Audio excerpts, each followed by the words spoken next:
Bueno, son las 9 de la mañana con 37 minutos. Estamos en esta primera edición de Radioanálisis de día lunes 3 de mayo del año 2021, comenzando una nueva semana, también un nuevo mes.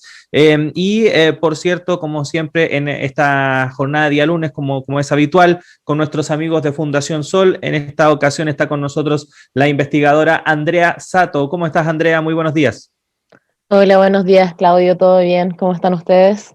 Muy bien, Andrea, gracias por estar de nuevo con nosotros y con nuestras auditoras y auditores para hablar respecto de un tema que sin duda alguna ha sido parte de la discusión durante las últimas semanas. Estamos hablando de la situación socioeconómica del país a propósito de la emergencia sanitaria y la respuesta que ha habido por parte de las autoridades a la misma. Hoy, de hecho, ya comenzó a regir este tercer retiro del 10% de las AFP. Hemos visto cómo algunas páginas web incluso han tenido algunos problemas para poder atender a las personas, producto de la gran cantidad de gente que está haciendo solicitud de estos retiros, también mucha gente que ha concurrido directamente a las oficinas de las AFP y en un contexto donde obviamente esta política pública, y así lo hemos dicho en reiteradas ocasiones, no es para nada bueno que en el fondo sean los propios trabajadores los que con sus ahorros paguen los costos de esta crisis. En ese sentido, había mucha expectación, Andrea, respecto de lo que iba a pasar o de lo que supuestamente se iba a lo mejor a anunciar durante el fin de semana por parte del presidente Sebastián Piñera a propósito de estos acercamientos que ha tenido ya con el Congreso Nacional, esta agenda de mínimos comunes, pero el sábado conocimos la primera propuesta y que no cambia mucho respecto de lo que ya se había anunciado antes. Se habló nuevamente de potenciar el IFE, ya no al 80% de toda la gente que está en el registro social de hogares, sino que ahora el 100%. De hecho, muchos interpretaron de que parece que entendió mal el término universalidad del presidente, porque efectivamente avanzó en universalidad, pero solamente respecto del registro social de hogares. Andrea, te quería preguntar al respecto de eso al comienzo, acerca de cómo, pese a las diversas solicitudes, a las diversas señales respecto de la necesidad de avanzar en una agenda mucho más robusta, se sigue anunciando y entregando esta ayuda como por cuentagotas por parte de las autoridades. Bueno, Claudio, desde Fundación Sol consideramos que las grandes falencias que han tenido los proyectos vinculados a las políticas públicas para enfrentar la pandemia y principalmente la disminución de ingresos de los hogares durante el periodo de esta crisis sanitaria es que las ayudas han sido focalizadas y no han sido suficientes. Desde Fundación Sol consideramos que hay estos mínimos comunes de los que se están hablando, que sea universal y suficiente. En ese sentido, es importante recalcar que la suficiencia tiene que ver con la capacidad de que los hogares puedan reproducir su vida, puedan acceder a bienes y servicios de manera lo más normalizada posible, principalmente, y esto es, hay que recordarlo, con el objetivo principal de que se reduzcan las cadenas de contagios y se reduzca la movilidad efectiva dentro de la ciudad. En ese sentido, claramente, las políticas públicas que están hiperfocalizadas y que no son suficientes no van a ir en ayuda principal de los hogares y las personas, los trabajadores y trabajadoras van a tener que seguir saliendo a trabajar, lo que va a mantener esta cadena de contagio. Tanto los mínimos comunes que se ha hablado durante este fin de semana como eh, las propuestas que han emergido desde algunos sectores de la oposición vinculados a también rentas básicas universales. Desde Fundación Sol creemos que no son suficientes, principalmente porque se basan en el índice de la línea de la pobreza casi exclusivamente. Y ahí también hay que empezar a desmantelar y a mirar críticamente cómo se ha construido la línea de la pobreza. Hoy día, por ejemplo, hablemos de una familia tipo de 4 personas. En Chile la línea de la pobreza es de 465.000 pesos. No solo hablamos de que ningún ingreso familiar de emergencia ha llegado a ese mínimo, sino que también ese monto es bastante bajo para pensar en las necesidades de bienes y servicios de un hogar de 4 personas durante un mes. Eh, Por eso, desde Fundación Sol, más allá de mirar esta línea de la pobreza, que también recordemos que se construye principalmente a partir de las canastas familiares, y las canastas familiares, las canastas básicas familiares muchas veces ni siquiera contienen los nutrientes mínimos para una alimentación saludable. Por eso desde Fundación Sol preferimos observar como indicador, por ejemplo, la encuesta presupuestaria de ingresos familiares, en donde finalmente lo que se observan son los gastos de los hogares. Y cuando observamos los gastos de los hogares, vemos que la mediana de gasto de los hogares en Chile asciende a 912.000 pesos. Eso, el 50% de los hogares en Chile gasta mensualmente en reproducir su vida, y son los ingresos necesarios para reproducir su vida. En ese sentido, creemos que la gran falencia, como lo mencionaba, es la hiperfocalización de todos estos proyectos que se están proponiendo, pero además la insuficiencia, que claramente, a pesar de que, por ejemplo, en hogares en sectores más populares o de sectores mucho más vulnerables, les puede llegar un ingreso familiar de emergencia de 100, 200.000 pesos, pero eso no es suficiente para que las personas no salgan a trabajar y buscar ingresos complementarios. Entonces, acá hay que pensar una política pública eficiente y efectiva que permita detener la movilidad en un periodo de tiempo importante, no por una semana, no por 2 semanas, sino que ya estamos pensando en meses, pensando en que ya llevamos más de un año de pandemia y hoy día no estamos viendo que los contagios hayan disminuido de manera considerable. Ujú. Ahora, Andrea, quienes defienden finalmente la focalización y estar en contra de esta idea de universalizar las ayudas, o por lo menos que no tenga que ser solamente aquellos que están en el registro social de hogares los que accedan a este tipo de beneficios, señalan que efectivamente, bueno, dos cosas principales: que uno, no estarían los recursos para avanzar en algo por el estilo, y segundo, que la focalización per se no sería la mala, ni sería lo equivocado, sino que lo que estaría fallando aquí sería en los instrumentos que se utilizan para identificar precisamente a la población que requiere en estos momentos de ayuda. De hecho, me acuerdo que lo mencionó en su momento el candidato Sebastián Sichel, que fue ministro de Desarrollo Social. También lo dijo Ignacio Briones, que fue uno de los principales problemas cuando estuvo en Hacienda, de que no tenían herramientas como para saber quiénes son las personas que en estos momentos necesitaban ayuda en el país. ¿Qué puedes decir al respecto?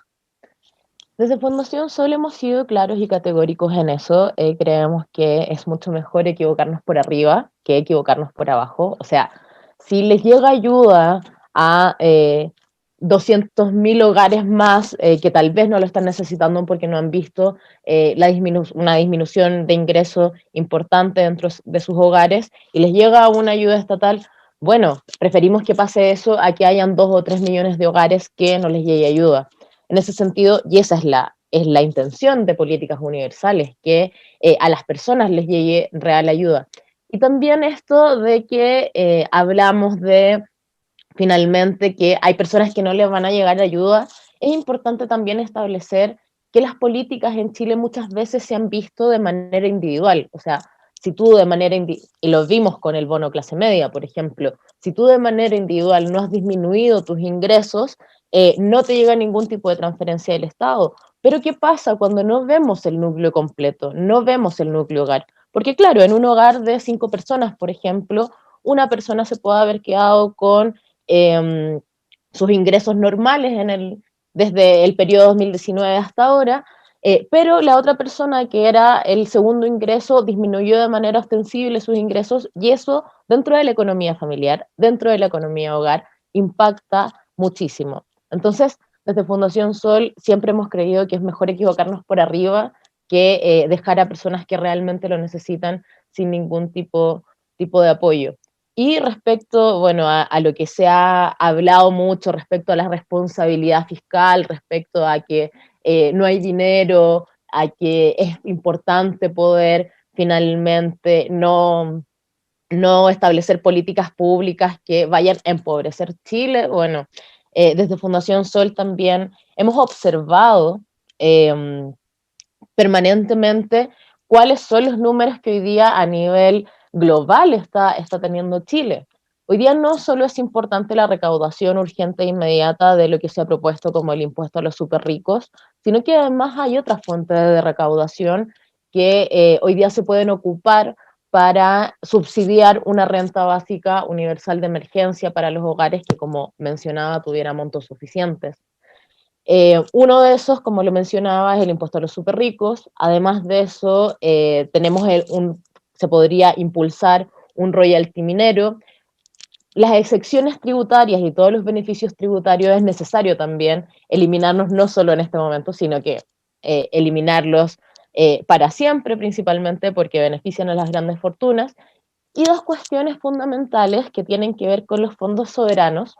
Los fondos soberanos, principalmente dos fondos, que son el Fondo de Reservas de Pensiones y el Fondo de Estabilización Económica, ascienden a casi 19.000 millones de dólares en este momento. De hecho, sacaron el cálculo hace un par de semanas atrás en cuánto estaban los fondos soberanos.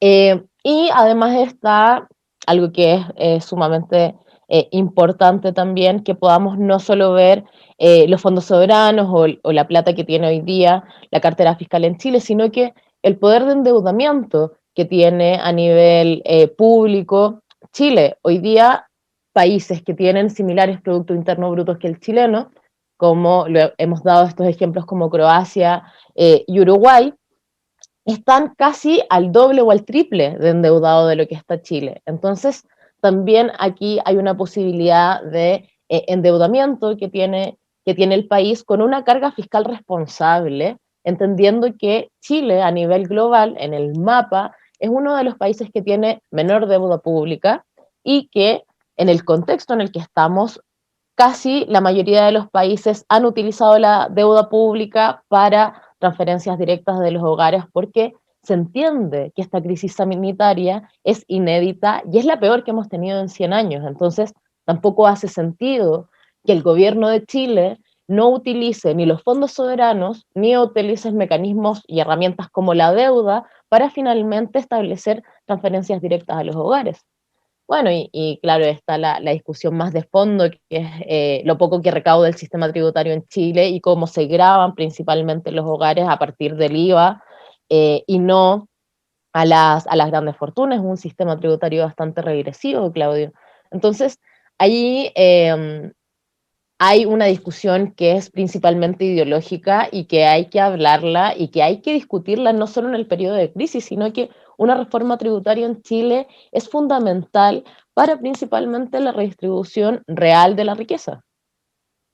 Estamos conversando con la magíster en sociología, investigadora además de Fundación Sol, Andrea Sato, a propósito de este tema que ha marcado sin duda alguna la agenda en prácticamente el último año, la complicadísima situación que están enfrentando miles de familias en nuestro país producto de la pandemia y de las medidas de restricción que se han tomado.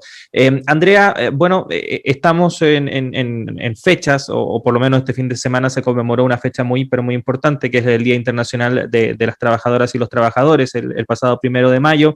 Todo esto que estamos conversando ha sido abordado por parte de los trabajadores, han sido parte de propuestas y demandas que ellos han levantado durante el último año y en un contexto donde además se están definiendo cosas bastante importantes como por ejemplo el reajuste del salario mínimo que se va a discutir a partir de esta semana, llega sin acuerdo entre el gobierno y los trabajadores y que representa un reajuste bastante menor respecto de lo que aspiraban, por lo menos desde la CUT, que era llegar a los 500.000 pesos de salario, pero el reajuste finalmente es de un 3,2%. ¿Qué podemos decir al respecto, Andrea, respecto de estas diversas planteamientos que se vienen arrastrando desde hace bastante tiempo, no solamente este último año, sino que incluso desde antes, pero que ni siquiera en este contexto de emergencia han sido abordadas también con valga la redundancia, la urgencia que requiere la situación? Bueno, efectivamente, Claudio, es vergonzoso que el gobierno primero haya ingresado el proyecto de salario mínimo el último día que podía y en el Día Internacional de los Trabajadores y Trabajadoras con un monto tan bajo como el de 337.000 pesos. Recordemos que el salario mínimo actual está en 326.500 pesos y la propuesta del gobierno es aumentarlo a 337.000. No solo creemos desde Fundación Sol que es un monto bastante miserable y bastante bajo, sino que también aquí pasa lo que ha estado pasando, no solo notoriamente en el periodo de pandemia, sino que ya durante las últimas décadas. En Chile sí vive un atraso salarial importante. No solo hablamos de que el salario mínimo es muy bajo, sino que también hablamos de que los salarios medianos son bastante bajos. Esto es muy importante, relacionar los salarios mínimos con los salarios medianos. Recordemos que el 50% de los trabajadores y trabajadoras en Chile gana 401.000 pesos o menos, y tiene mucho que ver con este mini salario mínimo que hemos llamado desde Fundación Sol, principalmente porque políticas de salario mínimo que aumenten el valor del trabajo también impactan en los salarios medianos de los trabajadores y trabajadoras, porque aquí la discusión tiene que ver con el valor del trabajo y claramente tiene todo que ver también con la suficiencia de un salario mínimo. Hoy día no solo hablamos de que Chile tiene un atraso salarial vinculado a que el costo de vida en Chile es bastante alto, sino que no se ha logrado reajustar el salario mínimo y tampoco los salarios medianos en una línea que finalmente los hogares puedan subsistir. Esto es bastante interesante también en la línea que conversábamos anteriormente, porque los salarios que estamos viendo hoy día, tanto los salarios medianos como el salario mínimo, ni siquiera logran sacar a los hogares de esta ya exigua línea de la pobreza. O sea, hablamos de que personas que hoy día están trabajando 45 horas semanales, además de que las horas de trabajo en Chile son bastante altas, pero que son pobres. O sea, son personas que trabajan, pero aún así son pobres. Esto finalmente es una paradoja porque no debería existir. O sea, las personas que venden su fuerza de trabajo diariamente en horario completo, que reciben el salario mínimo, no son capaces de sacar a su núcleo familiar de la pobreza. Entonces, dentro de la política del salario mínimo, aquí hay que hablar que hay un atraso salarial que se arrastra durante décadas, está totalmente desalineado el salario mínimo con el costo de vida en Chile, y que finalmente también es importante hablar acerca del valor del trabajo y cómo los salarios actúan como herramienta también de redistribución de la riqueza. O sea, es impactante observar en grandes empresas o en grandes industrias donde la mayoría de los trabajadores y trabajadoras tienen trabajos no calificados, por tanto les pagan el salario mínimo, pero que los márgenes de ganancias de esas mismas empresas supera casi 2.000 veces el salario de promedio de los trabajadores y trabajadoras dentro de ese mismo espacio de trabajo. Entonces, al hablar de aumento del salario mínimo, también hablamos de redistribución y, bueno, desde Fundación Sol ya desde al menos los últimos años hemos hablado de que también lo mínimo que hay que aumentar el salario mínimo es a 500.000 pesos líquidos. ¿Por qué 500.000 pesos líquidos? Principalmente porque responde con todo lo que es cotizaciones, etcétera, etcétera, o sea, 500.000 pesos brutos, para que quede al menos en la línea de los 430.000, 440.000 pesos la carga líquida dentro de los hogares. Acá hay que, y por eso insistimos, aquí hay que hacerse cargo también de un atraso salarial importante de décadas, y es importante también avanzar a que los salarios estén en línea con el costo de vida en Chile. Y con este tipo de propuestas de 10.000 pesos de aumento, 10.500 pesos de aumento, finalmente lo que se demuestra es que primero el gobierno tiene una desconexión total con lo que es el costo de vida para los trabajadores y trabajadoras en Chile, pero también está totalmente desconectado de las necesidades reales hoy día en torno a los ingresos de los trabajadores y trabajadoras en Chile. Por lo general nosotros en Fundación Sol hacemos pequeñas infografías de cuánto es lo que alcanza con un salario mínimo, y alcanza un kilo de pan, tal vez viajar 2 veces en la semana y un arriendo que no alcanzan a ser de 170.000 pesos. Entonces está totalmente desalineado de lo que hoy día cuesta vivir en Chile, este salario mínimo. Sí, sin duda alguna una situación que, bueno, va a haber que ver cómo va evolucionando. Se viene el debate ahora en el Congreso Nacional, así que, por cierto, estaremos también comentando eso en las próximas sesiones que tengamos con nuestros amigos y amigas de Fundación Sol. Andrea, agradecerte estos minutos que has tenido para conversar con nosotros. Un abrazo grande, que estés muy bien. Un abrazo, Claudio, un abrazo al equipo también, que estén bien.